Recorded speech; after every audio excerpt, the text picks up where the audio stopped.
All right, hello everybody. I'm going to go through the review for our test for Tuesday.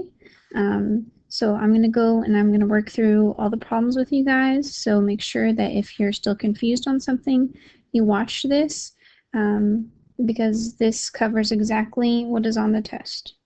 Literally. Okay, literally. It's just different, maybe slightly different problems, but that's it. So it covers exactly what you need to know for the test. All right, so number one, it says reflect the figure across the y-axis and state the coordinate of m prime. Okay, so right here, here's m, our original point, and we're going to reflect it across the y-axis.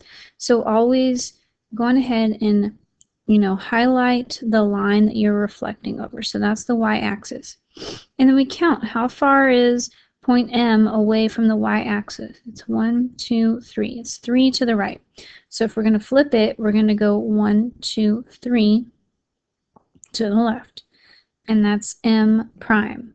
And so M prime is at -1, -2, -3. -3, and then -1, 2, 3. So -3, -3. That's M prime. All right. Number two. Reflect the figure across the x-axis and state the coordinate of x prime. Okay, so first find x prime, and then we're going to reflect it across the x-axis. So that's going horizontal like that. So I count, and it's 1, 2, 3, 4, 5 below. So we're going to go up 1, 2, 3, 4, 5.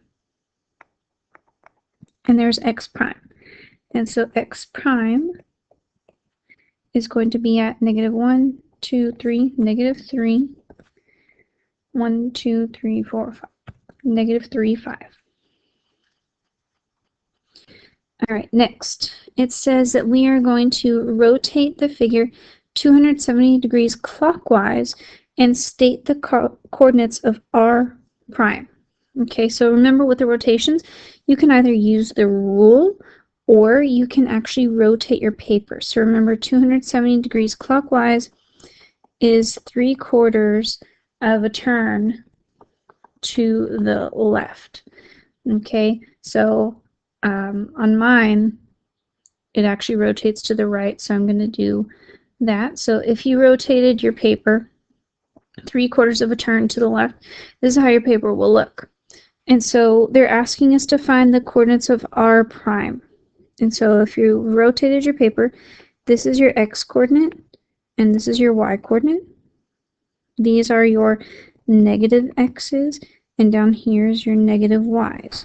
So point R is going to be at -1 in the x direction and -2 in the y direction. So let me rotate this back around. So we said r prime is at -1 in the x direction and -2 in the y direction. And if you look at the original point of r, it's at 2, -1. And so all you have to do is take the y. So r was at 2, -1. So all we did was take our original y, put it as the first number, and take your original x, make it the opposite of what it was. So it was positive, it becomes negative, and there's your new point, so r prime. All right, now for number 4, I'm going to do the actual rule because you're going to need to memorize this one for the test. So it says find the coordinates of w prime. So here's w. W is at -1, -2, -3, -4, +2. So w prime is going to be, you just do -x, -y. So the opposite of x, the opposite of y.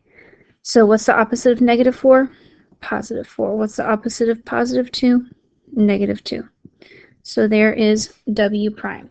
And again, if you rotate your paper a half a turn, either left or right, because for 180 it doesn't matter, that's what you're going to get. It's -x, -y. All right, number 5. What is the rule for a translation of 5 units to the right and 6 units down? So you have your original x, y. Okay, and then x controls left and right and y controls up and down. So it says a translation of 5 units to the right. So if you're going to the right, you're adding to your x, so it's x plus 5. If you're going down, you're taking your y and you're subtracting however many, and in this case it's 6. So that's our rule. All right, number 6. What is the rule for a translation of 7 units to the left and 1 unit up? Okay, so there's x, y. Now 7 units to the left means that you're going to subtract from your x. And we're moving up, that means that we will add to our y. So x minus 7, y plus 1. And you need both parts on the rule for it to be considered complete. All right, what rule describes a vertical stretch with a scale factor of 3 and a horizontal stretch with a scale factor of 6? Okay, vertical means up and down, so that controls your y, and horizontal is left and right, so that's what is controlled by your x. And this is just a dilation, so you're just multiplying your x by one thing and your y by another. So a horizontal stretch with a scale factor of 6. So we're going to take our x and multiply it by 6. And then a vertical stretch with a scale factor of 3. So take your y and multiply it by 3. And this is your rule. Okay, so again, now we've just got different numbers. So a horizontal stretch with a scale factor of 8. So horizontal controls the x, so that's 8x. And a vertical stretch with a scale factor of 5. Vertical controls the y, so 5y. And that's it. All right, it says in the figure, in the diagram, figure ABCD is the image of figure QRST after a rigid motion. Name the image of R. So ABCD is our new one, and QRST is our old one. You can go by the names on these figures, or you can also go by the looks. So we can see that Q is going to match up with A, T will match up with D, S will match up with C, and R matches up with B. So we would need to name the image of R. So which one matches with R? B, angle B. Okay, this one I'll use the name. I'll show you how to use the name. It says in the diagram, figure DEF is the image of figure ABC after a rigid motion. Okay, so DEF is the image of ABC after a rigid motion. And it says name the image of A. So we start. Here's A. And then where did we begin? So at A we began there, right? So go over here and look at your other figure. Where did we begin? We begin at D. So angle D is the image of A. Okay, which figure has rotational symmetry but not reflectional symmetry? So basically what you want to do is go through here and see if any of these things have reflectional symmetry. If they have reflectional symmetry, then you're going to eliminate them, because that means that you can't choose it, because we're looking for the one that does not have reflectional. So if I draw a line like this, or like that, this oval has reflectional symmetry. So it's not this guy. Here, this diamond, again, I can draw a couple lines like that. So it's not this guy. This guy on the end, if I turned it around 180, like going this way, then this arrow down here would match where this one is. So this has rotational symmetry. But if we try to fold this in half, this line up here will not match up with this line down there. So this is the only one that has rotational, but it's not reflectional. All right, again, which one has rotational symmetry but not reflectional? So if you can draw a line and it's even, then you can get rid of it. So here We can do a couple lines like that, so we can get rid of that one.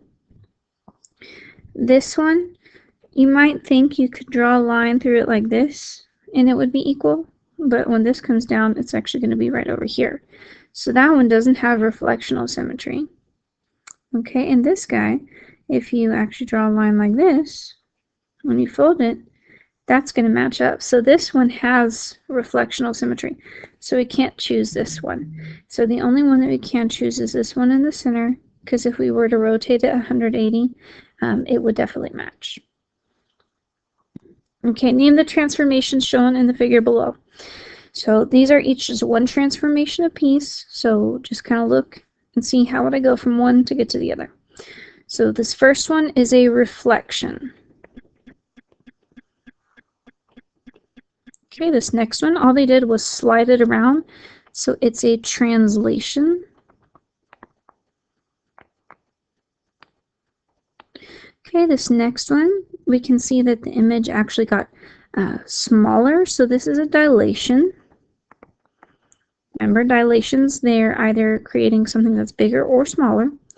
And then here, this last one, we can see that all we did was turn this guy around. So this is a rotation.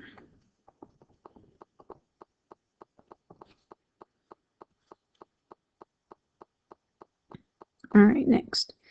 What are the coordinates of the image after the composition transformation of a translation, following this rule, and a reflection across the x-axis?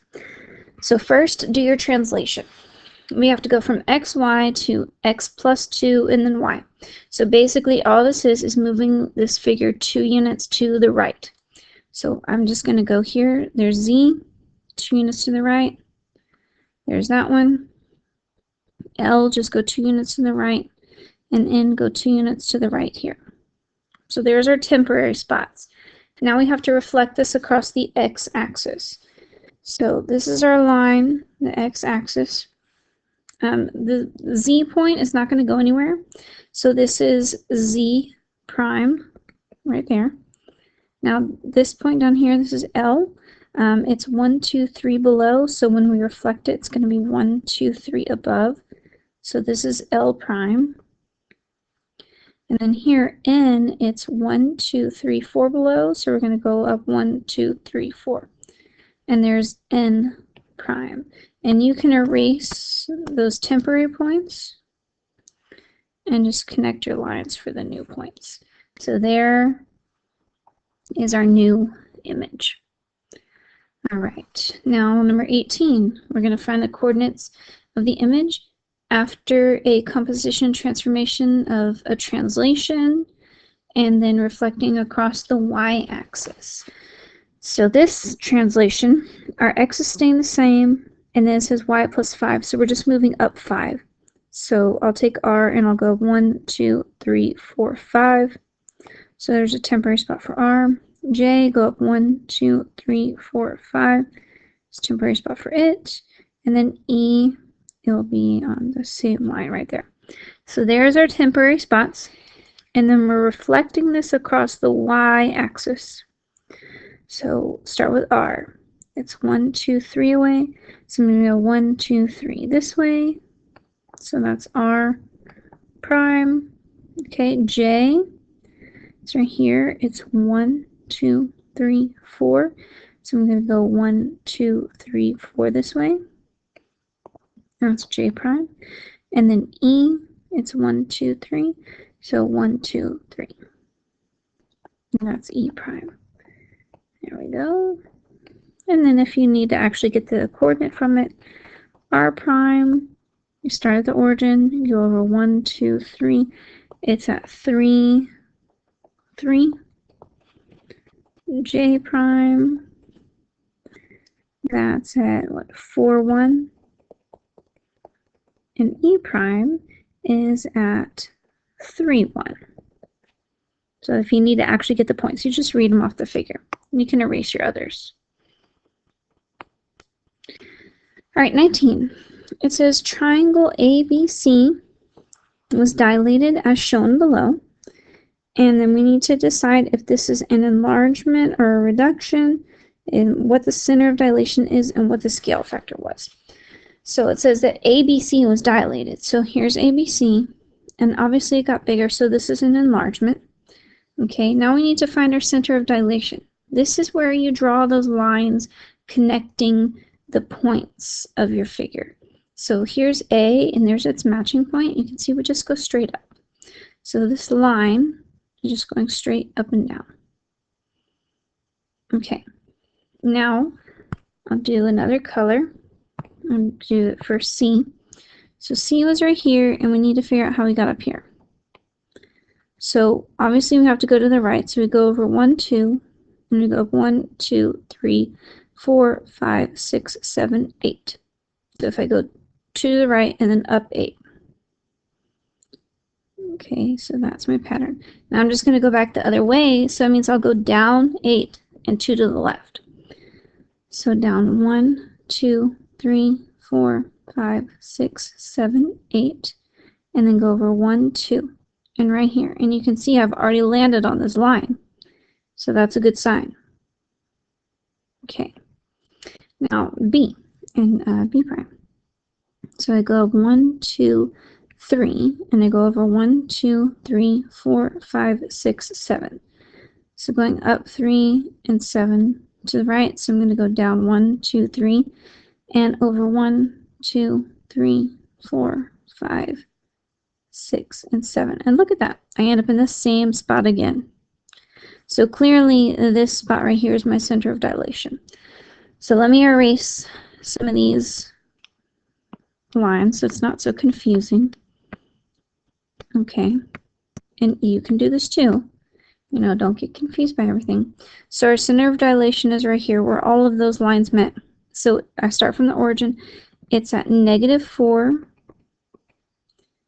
and then I look -9. Okay, -4, -9. And then now I just have to do the scale factor. So I just kind of look, how do I go from the center of dilation to my first point? Okay, I'm going to go from center of dilation to point C so that you could tell exactly what we're doing. So let me erase those lines here. Okay, so to get to point C, I have to go over 1, 2, and then I go 1, 2, 3, 4, 5, 6, 7, 8. Okay, so that's one time. Okay, and then I got to figure out, okay, how many times do I have to do that to get up to my new one? So I've done it once. Let's see, I do it again. Up 1, 2, 3, 4, 5, 6, 7, 8. So to go from my center of dilation to point C, that was one time.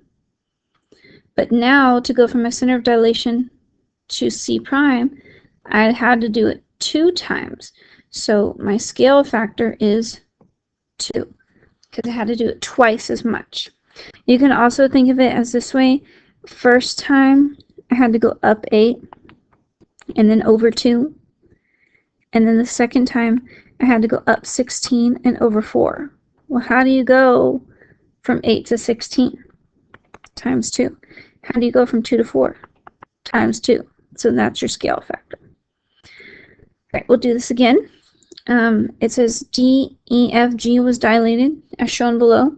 So we can see this is D, E, F, G. And then we're going back this way.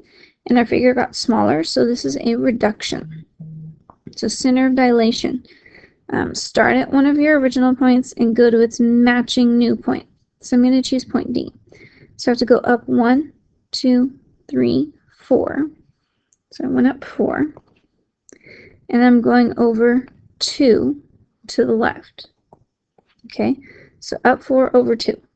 And don't worry too much about the positive negative thing. It's just you need to look and see how you're moving about on this graph. So we're going up 4 and over 2. So again, repeat that. Go up 2, or go up 4, I'm sorry. Go 1, 2, 3, 4, and then over 2. And there's another point. Okay. And then go up 1, 2, 3, 4, and over 2. And there's another point. So that should be good enough for right now. So I'm going to erase the slope line part. Okay, now we'll do here. We can use point G. So I'm going to go just up 1 and then over 1, 2, 3. So up 1 and then over 3. So again, up 1 and over 1, 2, 3. And look at that. I met up again here. Okay, so up 1 and over 1, 2, 3. There we go. All right, and then for these, really all you need is just 2 of the lines, because all the other lines are going to have to meet at the same point. So you just really need to do 2 of the lines for your figure to get the center of dilation. So this spot right here, where both of them have met, that is our center of dilation. And we can see it's at -2, 1. So that's my center of dilation. So I'm going to erase these here again. So this is my center. Now our scale factor. It's new over old. Okay, so just remember, how do we go from, we got to take the new one and then divide it by the old. Or you can just figure out, okay, what did I have to multiply by? So the new one, we had to go down 1, and I'm going to use point D. Okay, just use these. I had to go down 1, 2, 3, 4.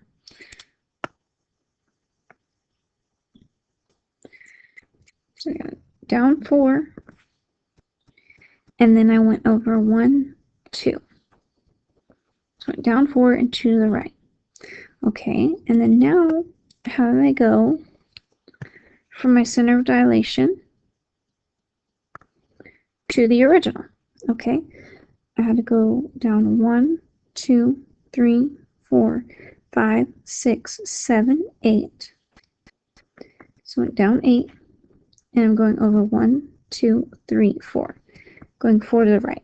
So the question is, how do I go from -4 to, I'm sorry.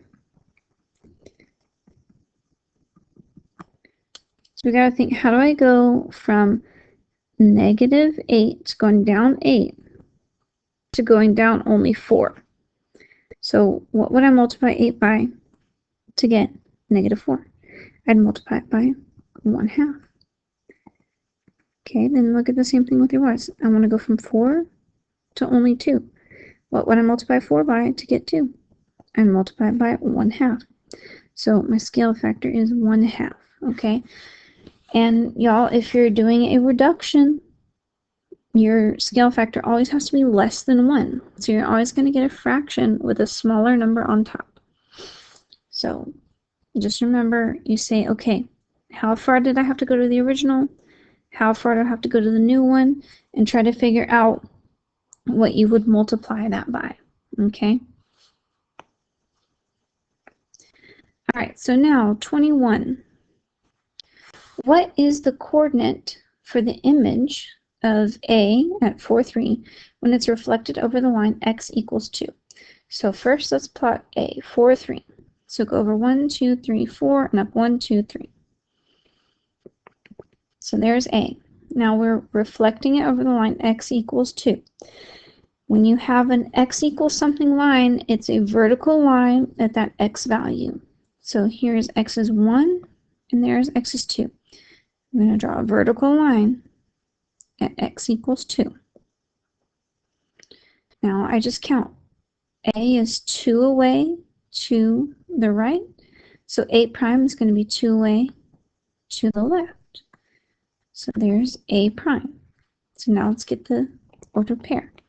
And you go back to the origin. You pretend like this line doesn't exist anymore. So A prime is at 0, because it's on the y-axis, and 3. So that's A prime. All right, 22. What is the coordinate for the image of B, -3, -2? So here's -3, -2. So there's B. And we're going to reflect it over the line x equals -1. So again, I go to where x is -1, and I draw my vertical line right there. Okay, B is 2 away to the left, so B prime is going to be 2 away to the right. and then you can erase that line if it helps you or whatever. Just go back to the origin. B prime is at 1, -2. All right, next here. These ones are similar to the writing question on the test. So it says, what transformations created the composite transformation in the figure below? And you always go in order of the primes on it. So it's going to go A to A prime to A double prime. So A double prime is your last part. So from A to A prime, so here's our original, and there's our new one. It's a reflection. And it's a reflection over the x-axis.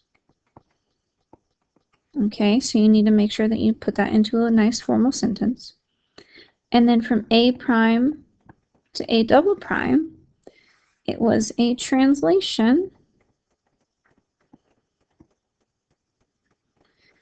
of, let's see here, we go over 1, 2, 3, 4, 5, 6. So 6 units right. And then we went up 2 and 2 units up. So just make sure that you can write this in a nice, sentence describing, or a couple of sentences describing how you go. And remember to tell me that you go from A to A prime, and tell me what happens there, and then from A prime to A double prime, and what happens there. All right, so let's do this one here. What transformations created the composite transformation in the figure below? So again, go from A to A prime. Here, so A is right here, and then A prime is right here. We can clearly see that we did a rotation, and this is going 90 degrees counterclockwise. So a 90-degree counterclockwise rotation. And please remember, when you are writing, do not abbreviate CCW. Please write out counterclockwise. Okay, so it was a 90-degree counterclockwise rotation. And then from A prime to A double prime, it was a translation, because we just slid it. Okay. Oh, I'm sorry, not a translation. Look at these things here. Here's A, there's A double prime, and look, C was all the way up here, but guess what? It flipped and it ended up on the bottom. So what do we actually have here? A reflection. Okay, it's a reflection. All right, and it's a reflection over the x-axis. All right, so that's it, guys. Just really pay attention to your labels. Make sure that you are going through and getting the points accurately. And if you need to memorize the rules for rotations, do that. If you can just remember how to actually go through and rotate your paper and learn how to reread the graphs from there, and do that. All right. It's really not a difficult test, but you have to show work. So if you've seen how I've showed work on all of my stuff here, that's what you guys need to do. Okay, you got to draw in it, you got to show me the originals, show me the new points. So please make sure that you're marking up those graphs. All right, and good luck, and see you guys tomorrow.